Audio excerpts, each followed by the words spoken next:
Wild Animals I Have Known by Ernest Thompson Seton. Lobo, the King of Currumpaw. Currumpaw is a vast cattle range in northern New Mexico. It is a land of rich pastures and teeming flocks and herds, a land of rolling mesas and precious running waters that at length unite in the Currumpaw River, from which the whole region is named. And the king whose despotic power was felt over its entire extent was an old gray wolf. Old Lobo, or the king, as the Mexicans called him, was the gigantic leader of a remarkable pack of gray wolves that had ravaged the Currumpaw Valley for a number of years. All the shepherds and ranchmen knew him well, and wherever he appeared with his trusty band, terror reigned supreme among the cattle, and wrath and despair among their owners. Old Lobo was a giant among wolves and was cunning and strong in proportion to his size. His voice at night was well known and easily distinguished from that of any of his fellows. An ordinary wolf might howl half the night about the herdsman's bivouac without attracting more than a passing notice. But when the deep roar of the old king came booming down the cannon, the watcher bestirred himself and prepared to learn in the morning that fresh and serious inroads had been made among the herds. Old Lobo's band was but a small one. This I never quite understood, for usually when a wolf rises to the position and power that he had, he attracts a numerous following. It may be that he had as many as he desired, or perhaps his ferocious temper prevented the increase of his pack. Certain is it that Lobo had only 5 followers during the latter part of his reign. Each of these, however, was a wolf of renown. Most of them were above the ordinary size. One in particular, the second in command, was a veritable giant, but even he was far below the leader in size and prowess. Several of the band, besides the 2 leaders, were especially noted. One of those was a beautiful white wolf that the Mexicans called Blanca.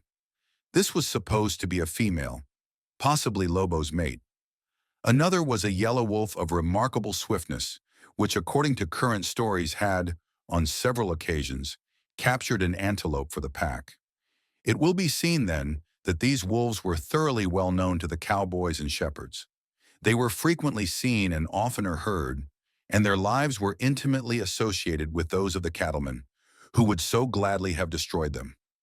There was not a stockman on the Currumpaw who would not readily have given the value of many steers for the scalp of any one of Lobo's band, but they seemed to possess charmed lives and defied all manner of devices to kill them.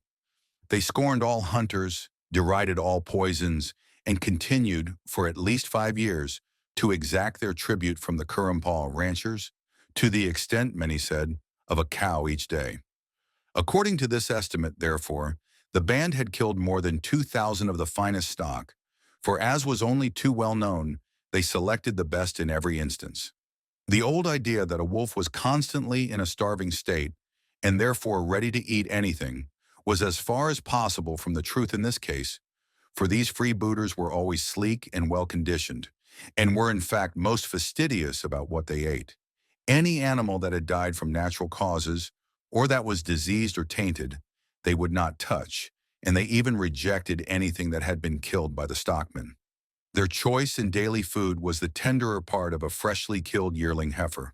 An old bull or cow they disdained, and though they occasionally took a young calf or colt, it was quite clear that veal or horseflesh was not their favorite diet.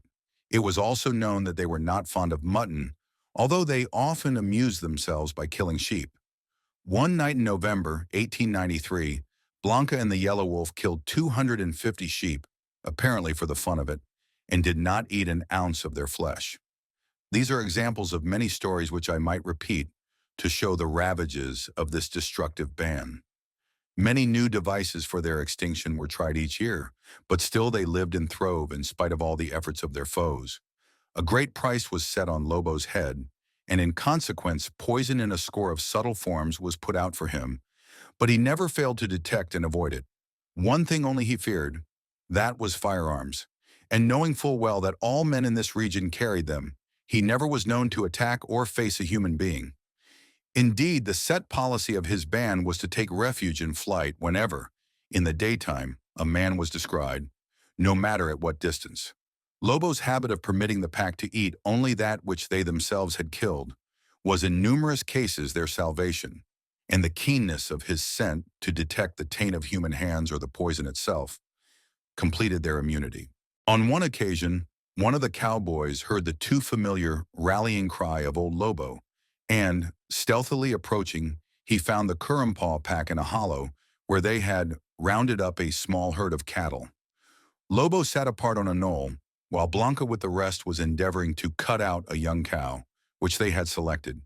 But the cattle were standing in a compact mass with their heads outward, and presented to the foe a line of horns, unbroken save when some cow, frightened by a fresh onset of the wolves, tried to retreat into the middle of the herd. It was only by taking advantage of these breaks that the wolves had succeeded at all in wounding the selected cow, but she was far from being disabled, and it seemed that Lobo at length lost patience with his followers, for he left his position on the hill, and uttering a deep roar, dashed toward the herd. The terrified rank broke at his charge, and he sprang in among them.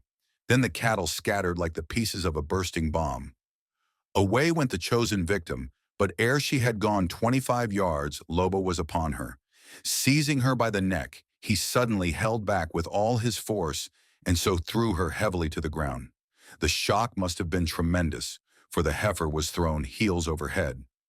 Lobo also turned a somersault, but immediately recovered himself, and his followers falling on the poor cow, killed her in a few seconds. Lobo took no part in the killing. After having thrown the victim, he seemed to say, "Now why could not some of you have done that at once without wasting so much time?" The man now rode up shouting.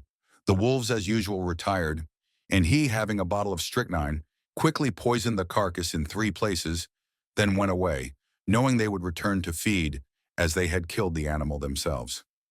But next morning, on going to look for his expected victims, he found that although the wolves had eaten the heifer, they had carefully cut out and thrown aside all those parts that had been poisoned. The dread of this great wolf spread yearly among the ranchmen, and each year a larger price was set on his head, until at last it reached $1,000, an unparalleled wolf bounty, surely. Many a good man has been hunted down for less. Tempted by the promised reward, a Texan ranger named Tanneray came one day galloping up the canyon of the Currumpaw. He had a superb outfit for wolf hunting, the best of guns and horses, and a pack of enormous wolfhounds. Far out on the plains of the Panhandle, he and his dogs had killed many a wolf, and now he never doubted that, within a few days, old Lobo's scalp would dangle at his saddlebow. Away they went bravely on their hunt in the gray dawn of a summer morning, and soon the great dogs gave joyous tongue to say that they were already on the track of their quarry. Within 2 miles, the grisly band of Currumpaw leaped into view, and the chase grew fast and furious. The part of the wolfhounds was merely to hold the wolves at bay till the hunter could ride up and shoot them, and this usually was easy on the open plains of Texas. But here a new feature of the country came into play and showed how well Lobo had chosen his range. For the rocky codons of the Currumpaw and its tributaries intersect the prairies in every direction. The old wolf at once made for the nearest of these, and by crossing it, got rid of the horsemen. His band then scattered and thereby scattered the dogs, and when they reunited at a distant point, of course, all of the dogs did not turn up, and the wolves, no longer outnumbered, turned on their pursuers and killed or desperately wounded them all. That night when Tanneray mustered his dogs, only 6 of them returned, and of these, 2 were terribly lacerated. This hunter made 2 other attempts to capture the royal scalp, but neither of them was more successful than the first, and on the last occasion his best horse met its death by a fall. So he gave up the chase in disgust and went back to Texas, leaving Lobo more than ever the despot of the region. Next year 2 other hunters appeared, determined to win the promised bounty. Each believed he could destroy this noted wolf, the first by means of a newly devised poison, which was to be laid out in an entirely new manner, the other a French-Canadian, by poison assisted with certain spells and charms, for he firmly believed that Lobo was a veritable loup-garou and could not be killed by ordinary means, but cunningly compounded poisons, charms, and incantations were all of no avail against this grisly devastator. He made his weekly rounds and daily banquets as aforetime, and before many weeks had passed, Cologne and Laloche gave up in despair and went elsewhere to hunt. In the spring of 1893, after his unsuccessful attempt to capture Lobo, Joe Cologne had a humiliating experience, which seems to show that the big wolf simply scorned his enemies and had absolute confidence in himself. Cologne's farm was on a small tributary of the Currumpaw, in a picturesque canyon, and among the rocks of this very canyon, within 1,000 yards of the house, old Lobo and his mate selected their den and raised their family that season. There they lived all summer and killed Joe's cattle, sheep, and dogs, but laughed at all his poisons and traps and rested securely among the recesses of the cavernous cliffs, while Joe vainly racked his brain for some method of smoking them out or of reaching them with dynamite. But they escaped entirely unscathed and continued their ravages as before. "There's where he lived all last summer," said Joe, pointing to the face of the cliff, "and I couldn't do a thing with him. I was like a fool to him." This history, gathered so far from the cowboys, I found hard to believe until, in the fall of 1893, I made the acquaintance of the wily marauder, and at length came to know him more thoroughly than anyone else. Some years before, in the bingo days, I had been a wolf hunter, but my occupation since then had been of another sort, chaining me to stool and desk. I was much in need of a change, and when a friend, who was also a ranch owner on the Currumpaw, asked me to come to New Mexico and try if I could do anything with this predatory pack, I accepted the invitation and, eager to make the acquaintance of its king, was as soon as possible among the mesas of that region.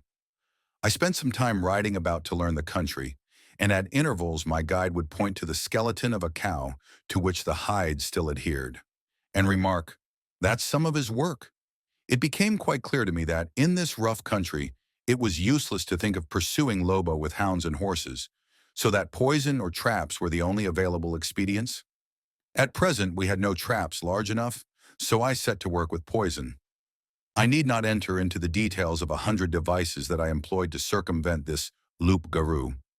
There was no combination of strychnine, arsenic, cyanide, or prussic acid that I did not essay. There was no manner of flesh that I did not try as bait, but morning after morning, as I rode forth to learn the result, I found that all my efforts had been useless. The old king was too cunning for me. A single instance will show his wonderful sagacity. Acting on the hint of an old trapper, I melted some cheese together with the kidney fat of a freshly killed heifer, stewing it in a china dish, and cutting it with a bone knife to avoid the taint of metal. When the mixture was cool, I cut it into lumps, and making a hole in one side of each lump, I inserted a large dose of strychnine and cyanide, contained in a capsule that was impermeable by any odor. Finally, I sealed the holes up with pieces of the cheese itself. During the whole process, I wore a pair of gloves steeped in the hot blood of the heifer, and even avoided breathing on the baits. When all was ready, I put them in a rawhide bag rubbed all over with blood, and rode forth dragging the liver and kidneys of the beef at the end of a rope. With this I made a 10-mile circuit, dropping a bait at each quarter of a mile, and taking the utmost care always not to touch any with my hands. Lobo generally came into this part of the range in the early part of each week, and passed the latter part, it was supposed, around the base of Sierra Grande. This was Monday, and that same evening, as we were about to retire, I heard the deep bass howl of His Majesty. On hearing it, one of the boys briefly remarked, "There he is, we'll see." The next morning I went forth, eager to know the result. I soon came on the fresh trail of the robbers, with Lobo in the lead.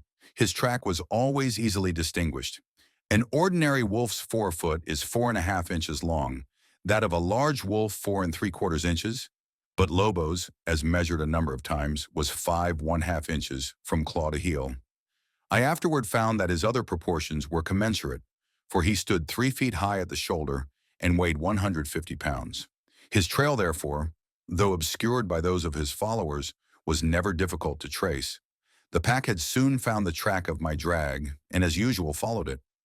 I could see that Lobo had come to the first bait, sniffed about it, and finally had picked it up. Then I could not conceal my delight. "I've got him at last," I exclaimed. "I shall find him stark within a mile." And I galloped on with eager eyes fixed on the great broad track in the dust. It led me to the second bait, and that also was gone. How I exulted! I surely have him now, and perhaps several of his band. But there was the broad paw mark still on the drag, and though I stood in the stirrup and scanned the plain, I saw nothing that looked like a dead wolf.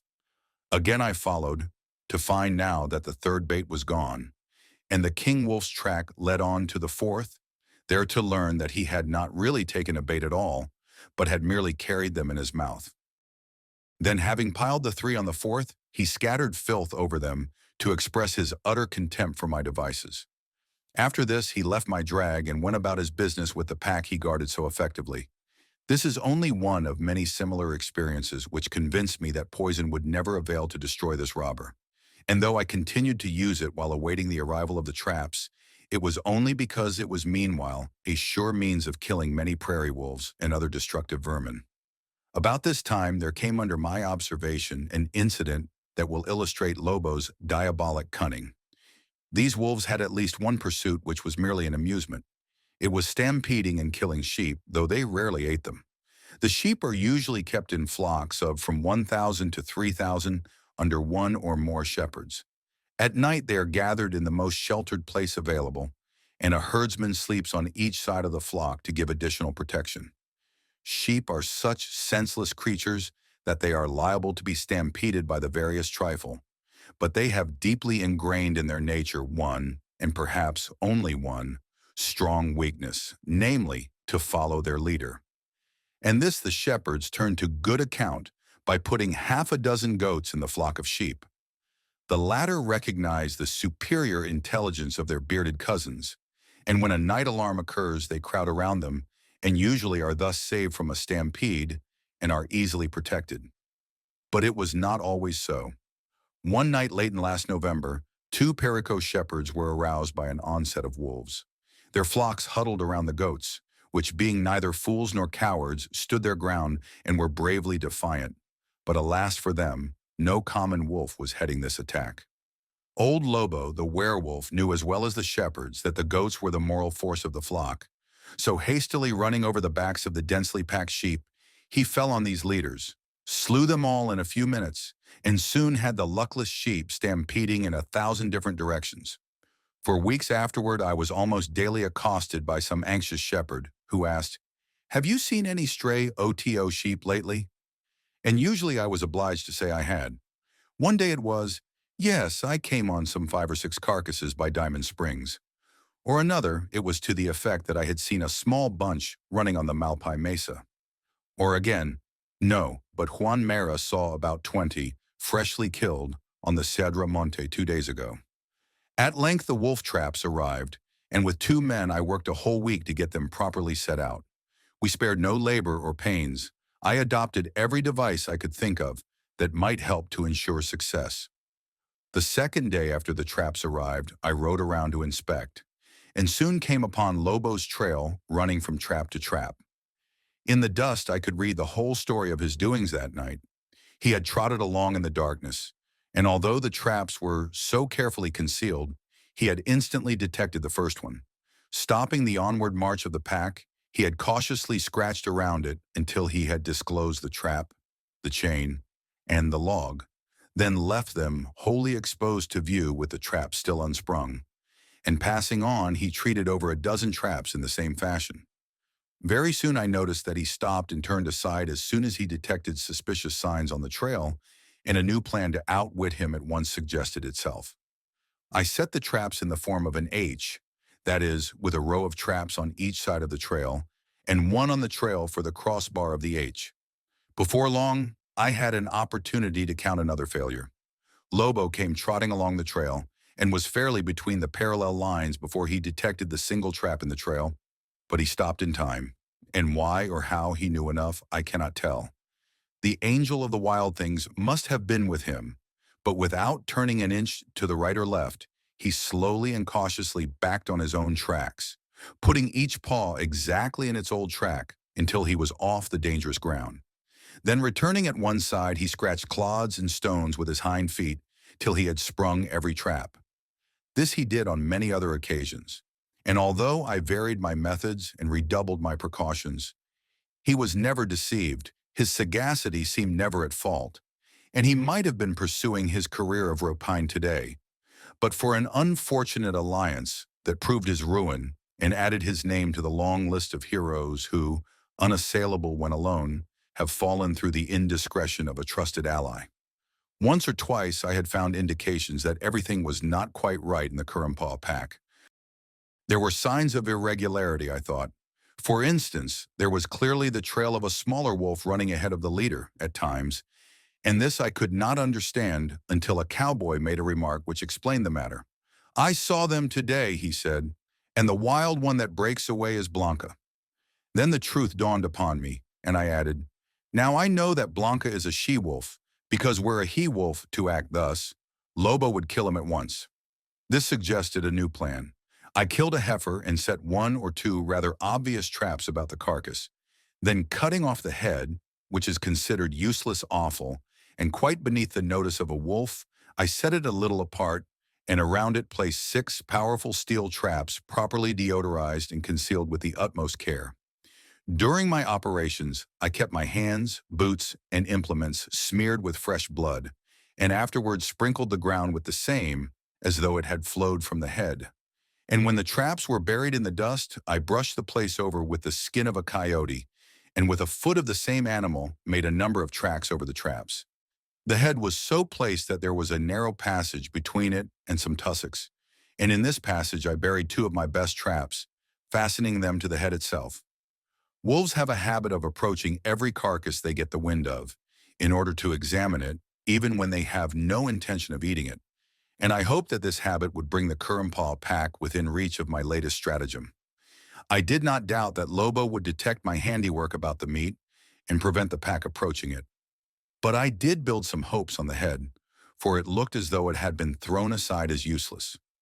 Next morning I sallied forth to inspect the traps, and there, oh joy, were the tracks of the pack, in the place where the beef head and its traps had been, was empty. A hasty study of the trail showed that Lobo had kept the pack from approaching the meat, but one, a small wolf, had evidently gone on to examine the head as it lay apart, and had walked right into one of the traps. We set out on the trail, and within a mile discovered that the hapless wolf was Blanca. Away she went, however, at a gallop, and although encumbered by the beef head, which weighed over 50 pounds, she speedily distanced my companion, who was on foot. But we overtook her when she reached the rocks, for the horns of the cow's head became caught and held her fast. She was the handsomest wolf I had ever seen. Her coat was in perfect condition and nearly white. She turned to fight, and raising her voice in the rallying cry of her race, sent a long howl rolling over the canyon. From far away upon the mesa came a deep response, the cry of old Lobo. That was her last call, for now we had closed in on her, and all her energy and breath were devoted to combat. Then followed the inevitable tragedy, the idea of which I shrank from afterward more than at the time. We each threw a lasso over the neck of the doomed wolf, and strained our horses in opposite directions until the blood burst from her mouth, her eyes glazed, her limbs stiffened, and then fell limp. Homeward then we rode, carrying the dead wolf, and exulting over this, the first death blow we had been able to inflict on the Currumpaw pack. At intervals during the tragedy, and afterward, as we rode homeward, we heard the roar of Lobo as he wandered about on the distant mesas, where he seemed to be searching for Blanca. He had never really deserted her, but knowing that he could not save her, his deep-rooted dread of firearms had been too much for him when he saw us approaching. All that day we heard him wailing as he roamed in his quest, and I remarked at length to one of the boys, "Now indeed I truly know that Blanca was his mate." As evening fell, he seemed to be coming toward the home canyon, for his voice sounded continually nearer. There was an unmistakable note of sorrow in it now. It was no longer the loud, defiant howl, but a long, plaintive wail. "Blanca! Blanca!" he seemed to call, and as night came down, I noticed that he was not far from the place where we had overtaken her. At length he seemed to find the trail, and when he came to the spot where we had killed her, his heartbroken wailing was piteous to hear. It was sadder than I could possibly have believed. Even the stolid cowboys noticed it, and said they had never heard a wolf carry on like that before. He seemed to know exactly what had taken place, for her blood had stained the place of her death. Then he took up the trail of the horses and followed it to the ranch house. Whether in hopes of finding her there, or in quest of revenge, I know not, but the latter was what he found. for he surprised our unfortunate watchdog outside and tore him to little bits within 50 yards of the door. He evidently came alone this time, for I found but one trail next morning, and he had galloped about in a reckless manner that was very unusual with him. I had half expected this and had set a number of additional traps about the pasture. Afterward, I found that he had indeed fallen into one of these, but such was his strength, he had torn himself loose and cast it aside. I believed that he would continue in the neighborhood until he found her body at least. So I concentrated all my energies on this one enterprise of catching him before he left the region, and while yet in this reckless mood. Then I realized what a mistake I had made in killing Blanca, for by using her as a decoy, I might have secured him the next night. I gathered in all the traps I could command, 130 strong steel wolf traps, and set them in fours in every trail that led into the canyon. Each trap was separately fastened to a log, and each log was separately buried. In burying them, I carefully removed the sod, and every particle of earth that was lifted, we put in blankets, so that after the sod was replaced and all was finished, the eye could detect no trace of human handiwork. When the traps were concealed, I trailed the body of poor Blanca over each place and made of it a drag that circled all about the ranch. And finally, I took off one of her paws and made with it a line of tracks over each trap. Every precaution and device known to me I used, and retired at a late hour to await the result. Once during the night I thought I heard old Lobo, but was not sure of it. Next day I rode around, but darkness came on before I completed the circuit of the North Canyon, and I had nothing to report. At supper, one of the cowboys said, "There was a great row among the cattle in the North Canyon this morning. Maybe there is something in the traps there." It was afternoon of the next day before I got to the place referred to, and as I drew near, a great grizzly form arose from the ground, vainly endeavoring to escape, and there revealed before me stood Lobo, King of the Currumpaw, firmly held in the traps. Poor old hero, he had never ceased to search for his darling, and when he found the trail her body had made, he followed it recklessly, and so fell into the snare prepared for him. There he lay in the iron grasp of all four traps, perfectly helpless, and all around him were numerous tracks showing how the cattle had gathered about him to insult the fallen despot, without daring to approach within his reach. For 2 days and 2 nights he had lain there, and now was worn out with struggling. Yet when I went near him, he rose up with bristling mane and raised his voice, and for the last time made the canyon reverberate with his deep bass roar, a call for help, the muster call of his band. But there was none to answer him, and left alone in his extremity, he whirled about with all his strength and made a desperate effort to get at me. All in vain. Each trap was a dead drag of over 300 pounds, and in their relentless fourfold grasp, with great steel jaws on every foot, and the heavy logs and chains all entangled together, he was absolutely powerless. How his huge ivory tusks did grind on those cruel chains! And when I ventured to touch him with my rifle barrel, he left grooves on it which are there to this day. His eyes glared green with hate and fury, and his jaws snapped with a hollow chop as he vainly endeavored to reach me and my trembling horse. But he was worn out with hunger and struggling and loss of blood, and he soon sank exhausted to the ground. Something like compunction came over me as I prepared to deal out to him that which so many had suffered at his hands. Grand old outlaw, hero of 1,000 lawless raids, in a few minutes you will be but a great load of carrion. It cannot be otherwise. Then I swung my lasso and sent it whistling over his head. But not so fast. He was yet far from being subdued, and before the supple coils had fallen on his neck, he seized the noose, and with one fierce chop, cut through its hard, thick strands, and dropped it in 2 pieces at his feet. Of course I had my rifle as a last resource, but I did not wish to spoil his royal hide, so I galloped back to the camp and returned with a cowboy and a fresh lasso. We threw to our victim a stick of wood, which he seized in his teeth, and before he could relinquish it, our lassos whistled through the air and tightened on his neck. Yet before the light had died from his fierce eyes, I cried, "Stay, we will not kill him. Let us take him alive to the camp." He was so completely powerless now that it was easy to put a stout stick through his mouth, behind his tusks, and then lash his jaws with a heavy cord, which was also fastened to the stick. The stick kept the cord in, and the cord kept the stick in, so he was harmless. As soon as he felt his jaws were tied, he made no further resistance and uttered no sound, but looked calmly at us and seemed to say, "Well, you have got me at last. Do as you please with me." And from that time he took no more notice of us. We tied his feet securely, but he never groaned, nor growled, nor turned his head. Then with our united strength, we were just able to put him on my horse.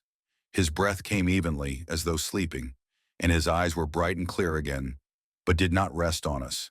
Afar on the great rolling mesas they were fixed, his passing kingdom, where his famous band was now scattered. And he gazed till the pony descended the pathway into the canyon, and the rocks cut off the view. By traveling slowly, we reached the ranch in safety, and after securing him with a collar and a strong chain, we staked him out in the pasture and removed the cords. Then for the first time I could examine him closely, and proved how unreliable is vulgar report when a living hero or tyrant is concerned. He had not a collar of gold about his neck, nor was there on his shoulders an inverted cross to denote that he had leagued himself with Satan. But I did find on one haunch a great broad scar that tradition says was the fang mark of Juno, the leader of Tanneray's wolfhounds, a mark which she gave him the moment before he stretched her lifeless on the sand of the canyon. I set meat and water beside him, but he paid no heed. He lay calmly on his breast and gazed with those steadfast yellow eyes away past me, down through the gateway of the canyon, over the open plains, his plains, nor moved a muscle when I touched him. When the sun went down, he was still gazing fixedly across the prairie. I expected he would call up his band when night came, and prepared for them, but he had called once in his extremity, and none had come. He would never call again.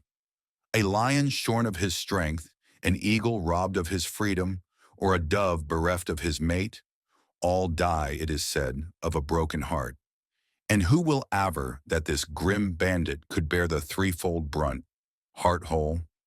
This only I know, that when the morning dawned, he was lying there still in his position of calm repose, his body unwounded, but his spirit was gone. The old king wolf was dead. I took the chain from his neck. A cowboy helped me to carry him to the shed where lay the remains of Blanca, and as we laid him beside her, the cattleman exclaimed, "There you would come to her, now you are together again." Wild Animals I Have Known by Ernest Thompson Seton. Silverspot, the story of a crow.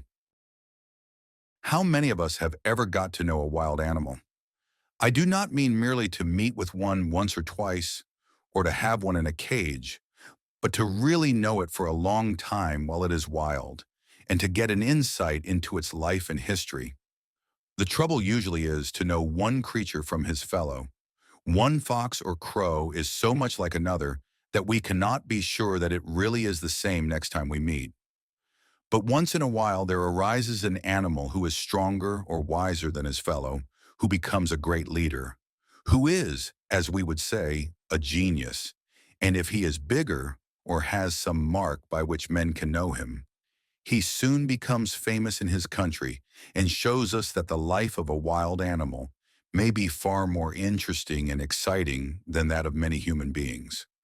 Of this class were Courtant, the bob-tailed wolf that terrorized the whole city of Paris for about 10 years in the beginning of the 14th century; Clubfoot, the lame grizzly bear that left such a terrific record in the San Joaquin Valley of California; Lobo, the king wolf of New Mexico that killed a cow every day for 5 years; and the Sione panther that in less than 2 years killed nearly 300 human beings.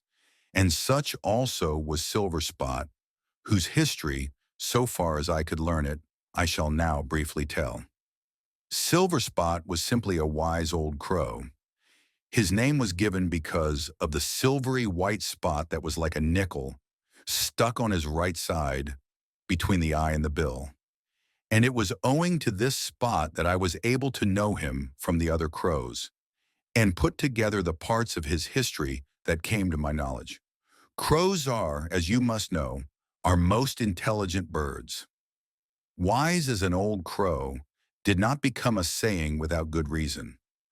Crows know the value of organization and are as well drilled as soldiers, very much better than some soldiers, in fact.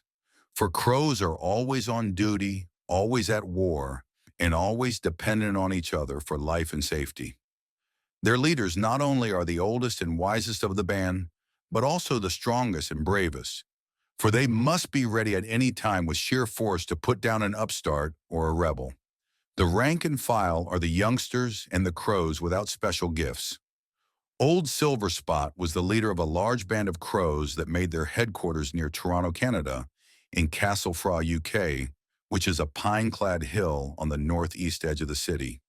This band numbered about 200, and for reasons that I never understood, did not increase. In mild winters, they stayed along the Niagara River. In cold winters, they went much farther south. But each year in the last week of February, old Silverspot would muster his followers and boldly cross the 40 miles of open water that lies between Toronto and Niagara. Not, however, in a straight line would he go, but always in a curve to the west, whereby he kept in sight of the familiar landmark of Dundas Mountain until the pine-clad hill itself came in view. Each year he came with his troop, and for about 6 weeks took up his abode on the hill. Each morning thereafter the crows set out in 3 bands to forage. One band went southeast to Ashbridges Bay, one went north up the Don, and one, the largest, went northwestward up the ravine. The last Silverspot led in person. Who led the others I never found out. On calm mornings they flew high and straight away, but when it was windy the band flew low and followed the ravine for shelter. My windows overlooked the ravine, and it was thus that in 1885 I first noticed this old crow. I was a newcomer in the neighborhood, but an old resident said to me then that their old crow has been flying up and down this ravine for more than 20 years. My chances to watch were in the ravine, and Silverspot doggedly clinging to the old route, though now it was edged with houses and spanned by bridges, became a very familiar acquaintance. Twice each day in March and part of April, then again in the late summer and the fall, he passed and repassed and gave me chances to see his movements and hear his orders to his bands, and so, little by little, opened my eyes to the fact that the crows, though a little people, are of great wit. A race of birds with a language and a social system that is wonderfully human in many of its chief points, and in some is better carried out than our own. One windy day I stood on the high bridge across the ravine as the old crow, heading his long, straggling troop, came flying down homeward. Half a mile away I could hear the contented, "All's well, come right along," as we should say, or as he put it, and as also his lieutenant echoed it at the rear of the band. They were flying very low to be out of the wind, and would have to rise a little to clear the bridge on which I was. Silverspot saw me standing there, and as I was closely watching him, he didn't like it. He checked his flight and called out, "Be on your guard," and rose much higher in the air. Then, seeing that I was not armed, he flew over my head about 20 feet, and his followers in turn did the same, dipping again to the old level when past the bridge. Next day I was at the same place, and as the crows came near, I raised my walking stick and pointed it at them. The old fellow at once cried out, "Danger!" and rose 50 feet higher than before. Seeing that it was not a gun, he ventured to fly over. But on the 3rd day I took with me a gun, and at once he cried out, "Great danger, a gun!" His lieutenant repeated the cry, and every crow in the troop began to tower and scatter from the rest, till they were far above gunshot, and so passed safely over, coming down again to the shelter of the valley when well beyond reach. Another time, as the long, straggling troop came down the valley, a red-tailed hawk alighted on a tree close by their intended route. The leader cried out, "Hawk! Hawk!" and stayed his flight, as did each crow on nearing him, until all were massed in a solid body. Then, no longer fearing the hawk, they passed on.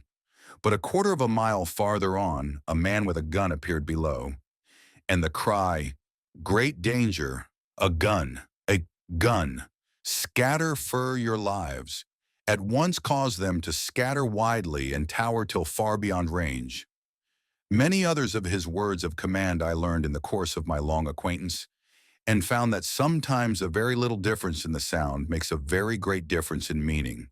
Thus, while number 5 means hawk, or any large dangerous bird, this means wheel around, evidently a combination of number 5, whose root idea is danger, and of number 4, whose root idea is retreat, and this again is a mere good day to a faraway comrade. This is usually addressed to the ranks and means attention. Early in April, there began to be great doings among the crows. Some new cause of excitement seemed to have come on them. They spent half the day among the pines, instead of foraging from dawn till dark. Pairs and trios might be seen chasing each other, and from time to time they showed off in various feats of flight. A favorite sport was to dart down suddenly from a great height toward some perching crow, and just before touching it to turn at a hairbreadth and rebound in the air so fast that the wings of the swooper whirred with a sound like distant thunder. Sometimes one crow would lower his head, raise every feather, and coming close to another would gurgle out a long note like. What did it all mean? I soon learned. They were making love and pairing off. The males were showing off their wing powers and their voices to the lady crows, and they must have been highly appreciated, for by the middle of April all had mated and had scattered over the country for their honeymoon, leaving the somber old pines of Castle Frank deserted and silent. The Sugarloaf Hill stands alone in the Don Valley. It is still covered with woods that join with those of Castle Frank. A quarter of a mile off in the woods between the two hills is a pine tree in whose top is a deserted hawk's nest. Every Toronto schoolboy knows the nest, and excepting that I had once shot a black squirrel on its edge, no one had ever seen a sign of life about it. There it was year after year, ragged and old and falling to pieces. Yet strange to tell, in all that time it never did drop to pieces, like other old nests. One morning in May I was out at gray dawn, and stealing gently through the woods whose dead leaves were so wet that no rustle was made. I chanced to pass under the old nest, and was surprised to see a black tail sticking over the edge. I struck the tree a smart blow, off flew a crow, and the secret was out.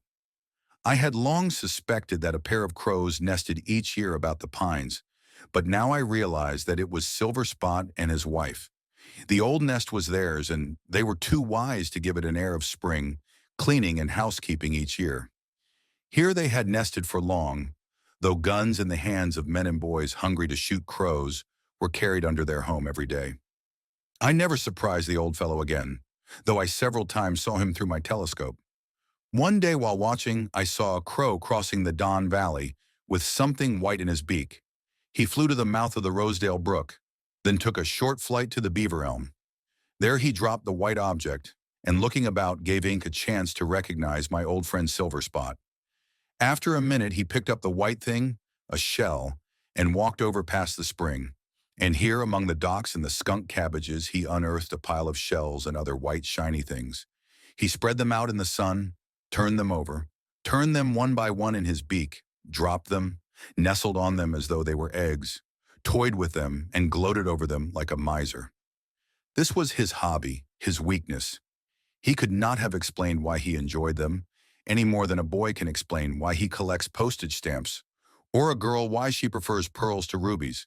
But his pleasure in them was very real, and after half an hour he covered them all, including the new one, with earth and leaves, and flew off. I went at once to the spot and examined the hoard. There was about a hatful in all, chiefly white pebbles, clam shells, and some bits of tin, but there was also the handle of a china cup, which must have been the gem of the collection. That was the last time I saw them. Silverspot knew that I had found his treasures, and he removed them at once. Where, I never knew. During the space that I watched him so closely, he had many little adventures and escapes. He was once severely handled by a sparrowhawk, and often he was chased and worried by kingbirds. Not that these did him much harm, but they were such noisy pests that he avoided their company as quickly as possible, just as a grown man avoids a conflict with a noisy and impudent small boy. He had some cruel tricks, too. He had a way of going the round of the small birds' nests each morning to eat the new laid eggs as regularly as a doctor visiting his patients. But we must not judge him for that, as it is just what we ourselves do to the hens in the barnyard. His quickness of wit was often shown. One day I saw him flying down the ravine with a large piece of bread in his bill. The stream below him was at this time being bricked over as a sewer. There was one part of 200 yards quite finished, and, as he flew over the open water, just above this, the bread fell from his bill and was swept by the current out of sight into the tunnel. He flew down and peered vainly into the dark cavern.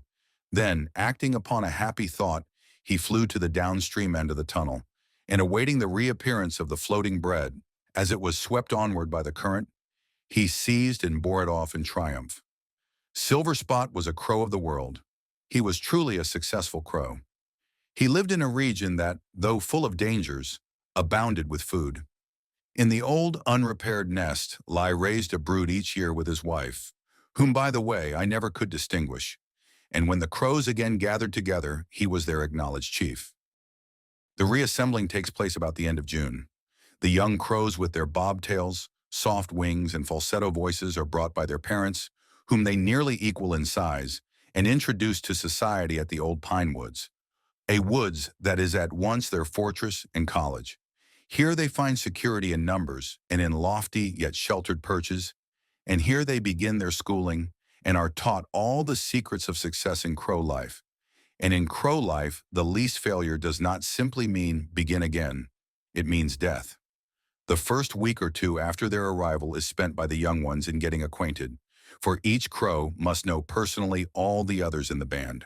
Their parents, meanwhile, have time to rest a little after the work of raising them, for now the youngsters are able to feed themselves and roost on a branch in a row, just like big folks.